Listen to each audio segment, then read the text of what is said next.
Good morning दोस्तों। मैं हूं आपका संतोष।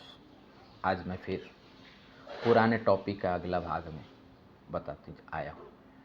वो पार्ट है, टॉपिक का नाम था आर्ट ऑफ लिविंग लाइफ।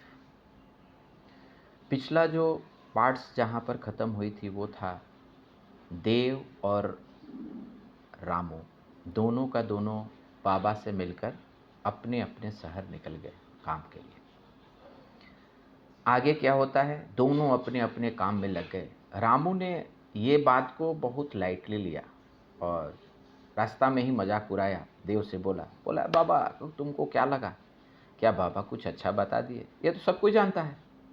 देव ने बोला कि रामू किसी भी चीज़ को लाइटली नहीं लो। बाबा ने भले ही कॉमन चीज़ बताए हों लेकिन बात रियली में इम्पोर्टेंट है। हम सब जानते हैं लेकिन फॉलो कहाँ करते। इसका मतलब कि इस बात में कुछ ना कुछ दम है, नहीं तो बाबा ऐसा क्यों कहते। रामू ने इस बात को लाइटली लेकर छोड़ दिया, किसी भी तरह से उस ध्यान नहीं दिया, अपना जो नॉर्मल लाइफ जी रहा था उसी तरह से जीते रहा। लेकिन देव ने इसे बहुत सीरियसली लिया और उसने बाबा के कहे अनुसार अपने लाइफ में 2 घंटा खुद के लिए निकालना शुरू किया।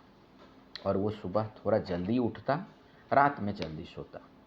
ये सुबह का जो 2 घंटा था देव ने इस तरह से बिताने लगा। सबसे पहले वो फर्स्ट आधा घंटा में अपने आप को फ्रेश करता, गर्म पानी पीता, वॉशरूम जाता, स्नान करता और देन एक्सरसाइज के लिए निकल जाता। हाफ एन आवर एक्सरसाइज करता, पूरा फुल एक्सरसाइज, जिससे उसकी बॉडी का मूवमेंट हो, फिजिकली फिटनेस है। देन उसके बाद वो 5 से 10 मिनट मेडिटेशन करता, शांत जगह बैठ जाता और खुद के बारे में सोचता, खुद के बारे में इम्प्रूव करने के बारे में सोचता, कुछ भी जो उसे मोटिवेट करे। ये 15 मिनट डेली वो देने लगा। उसके बाद उसने एक अच्छे किताब के 2-4 पेज पढ़ता। कभी कभी वो एक्सरसाइज करते समय ऑडियो फॉर्म में कहानियाँ या कुछ अच्छे विचार सुनता। ये सारे काम उसका कंटिन्यूअस था, मतलब किसी भी तरह का ब्रेक नहीं था, पर डे ये करता था। देन उसके बाद कुछ लिखता और उसके बाद वो अपना डे का शुरुआत करता, नौकरी पर जाता, बाकी टाइम पर अपना घर आता। शाम में भी उसने बदलाव किया।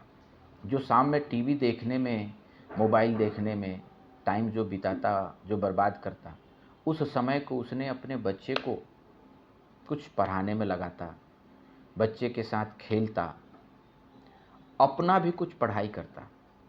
कुछ अगर इम्पोर्टेंट चीज़ है जो उसको नॉलेज गेन करना है, जिससे उसकी अपनी कंपनी में या जहाँ काम कर रहा है उसमें इम्प्रूवमेंट हो सके, तो उस पर भी ध्यान देता।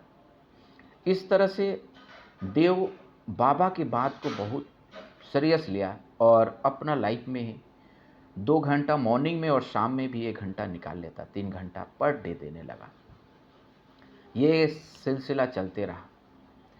देव को अपना 2 से 3 महीना बाद बहुत अच्छा लगा, दिमाग एकदम रिलैक्स रहा, माइंड का जो स्ट्रेस रहता था वो भी कम हो गया। उसे लगने लगा कि मैं कर क्या रहा हूँ, उसको ज़िंदगी की पर्पस समझ में आ रही है। उसका रीज़न यही था कि ना, वो खुद के बारे में पूछता था, मैं कर क्या रहा हूँ। उसे डायरेक्शन दिखने लगा। जो काम पहले करता था उस काम को पहले से काफ़ी कम समय में कर रहा है। इवन उसके मैनेजर खुश हो रहा है, उसे प्रमोशन के लिए भी रिकमेंड कर दी 1 साल के अंदर में, और वो प्रमोट भी हो गया। ये काम लगातार चलते रहा। 2 साल बाद, 3 साल बाद ऐसे चलते रहा। 4 साल बाद दोनों दोस्त फिर से मिले, और ये इस समय मिले बुलाकर, क्योंकि रामू बहुत स्ट्रेसफुल था, टूट चुका था, उसका वज़न बढ़ चुका था। उसको डॉक्टर ने रेस्ट के लिए रिकमेंड किया था और वज़न कम करने के लिए बोला था। वो ऑफिस भी नहीं जा पाता था, बहुत छुट्टी लेनी पड़ती थी, जिससे उसे ऑफिस से धमकी भी आता था कि अगर तुम काम टाइम पर नहीं करते हो, ज़्यादा छुट्टी लोगे तो नौकरी से निकाल भी सकता हूँ। ये बात देव को पता चला। इससे उसने अपने दोस्त का मदद करने के लिए खुद ही चला गया और जाकर देखा तो रियली रामू बहुत ख़राब स्थिति में था। उसने अपना वेट बहुत 40 केजी एक्स्ट्रा बढ़ा रखा था, जिससे उसकी ब्लड प्रेशर, शुगर और भी बहुत सारी बीमारियां उसको घेर रखी थी। दिमाग उसका प्रेशर और भी था, क्योंकि वो फिजिकली फिट नहीं है, काम भी नहीं कर पा रहा है, तो कंपनी की तरफ से और प्रेशर बढ़ेगा।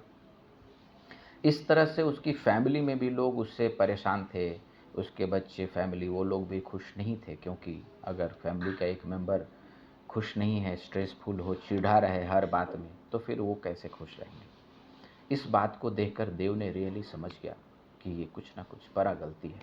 वहाँ वो 2 दिन रहने की कोशिश किया, और 2 दिन जो उसका रूटीन था, सेम उसी फॉर्म में वो रह रहा था। वो अपना काम मॉर्निंग में जो करना था ऑनलाइन मोड में, उस काम को वो छुट्टी ले रखा था, इसलिए वो काम उस समय अपने दोस्त के साथ बात करता, घूमने जाता बाहर, लेकिन जो मॉर्निंग और इवनिंग का समय था वो उसको किसी भी तरह से नहीं बर्बाद करने देता। ये देखकर रामू ने भी सोचा, क्यों नहीं मैं अपने दोस्त के साथ ये काम करूं, और उसने भी ऐसा कोशिश किया। 2 दिन में वो कोशिश जब करा, तो उसे रियली थोड़ा-सा रिलैक्स महसूस हुआ, क्योंकि सुबह मेडिटेशन जो किया, थोड़ा जो बॉडी वॉक किया, जिससे उसको बड़ी रिलैक्स रहा, पानी पिया, और जिस तरह से वो शाम में बैठकर अपने दोस्तों, फैमिली के साथ खुश रहा, हँसा, उसका परेशानी बोला, बताया, कुछ पढ़ाया, लिखाया, इस तरह से क्या हुआ ना कि उसकी जो प्रेशर है, जो खराब सोचने का हमेशा, वो थोड़ा-सा रिलैक्स हुआ, उसके दिमाग प्रॉब्लम से दूर हुआ। ये देखकर उसने अपना लाइफ में भी ये लाइफ में अप्लाई किया, और मैं तो यही कहूँगा कि उसकी भी लाइफ आने वाला 2 साल में बहुत अच्छा हो जाएगा। इसीलिए कहा जाता है कि लाइफ को जीने का एक कला होता है। लाइफ ऐसा नहीं है कि आएँ, खाएँ, पिएँ, सोएँ, बस कमाएँ, ऐसा। क्योंकि अगर आप उसे भी जीने के तरीका से नहीं जिएगा, तो लाइफ भी आपको एंजॉय करने नहीं देगी। लाइफ भी एक बहुत, जो दिमाग दी गई है ना भगवान द्वारा, ये दिमाग बहुत कॉम्प्लेक्स और बहुत ख़ास है। इसमें बहुत सारा चीज़ है, बस हमें उसे निकालना है, और निकाल कर अपने आप में इन्वेस्ट करना है। जो भी चीज़ है, दुनिया के जितने भी असीमित नॉलेज है, जो जानकारियाँ हैं ना, वो कहीं और से नहीं आती है, इसी दिमाग से आती है। और इस दिमाग का इस्तेमाल करना जिसने सीख लिया, मानो कि उसने दुनिया जीत लिया। धन्यवाद दोस्तों।